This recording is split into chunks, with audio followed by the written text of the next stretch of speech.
Dans cette vidéo, nous allons voir comment tester si un nombre est solution d'une équation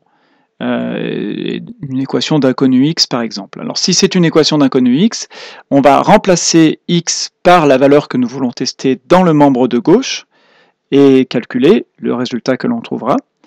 Nous allons ensuite remplacer dans le membre de droite x par la valeur et calculer le résultat qu'on trouvera. Attention, justement, on ne sait pas si ces résultats vont être égaux ou pas, donc il ne faudra pas écrire l'égalité dès le départ. Ensuite, on regarde si les deux résultats des deux membres sont égaux, et s'ils sont égaux, on conclut que le nombre est solution. S'ils ne sont pas égaux, on conclut que le nombre n'est pas solution.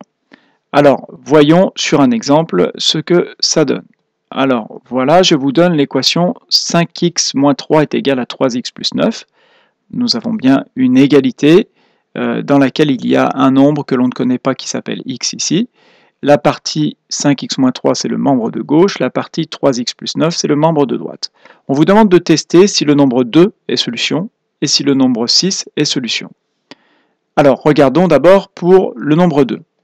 Alors, on va remplacer dans 5x moins 3, on va remplacer x par 2. Donc 5x moins 3, je vous rappelle, ça veut dire 5 fois x moins 3. Donc quand on remplace, on écrit 5 fois 2 moins 3. On calcule le résultat de 5 fois 2 moins 3 sans se tromper dans la priorité. 5 fois 2, 10. 10 moins 3, ça fait 7. Ensuite, on prend le membre de gauche, 3x plus 9. On remplace x par la valeur 2, toujours. Ça fait donc 3 fois 2 plus 9. Même chose, priorité à la multiplication. 3 fois 2, 6. 6 plus 9, ça fait 17. Alors on constate que 7 et 17, ce n'est pas les mêmes résultats. Ce ne sont pas les mêmes résultats. 7 n'est pas égal à 17. Et donc, on va en déduire que le nombre 2 n'est pas une solution. Même chose pour 6. Donc, on prend le membre de gauche 5x moins 3, on remplace x par 6. Donc, ça fait 5 fois 6 moins 3, ce qui fait 30 moins 3, ce qui fait 27. Dans le membre de droite, 3x plus 9, on remplace x par 6, ce qui fait 3 fois 6 plus 9, ce qui fait 18 plus 9, ce qui fait 27. Et donc, on constate que cette fois-ci, on trouve le même résultat pour les deux membres en remplaçant x par la même valeur dans les deux membres, c'est-à-dire ici par 6. On en déduit donc que la valeur 6 est une solution de l'équation.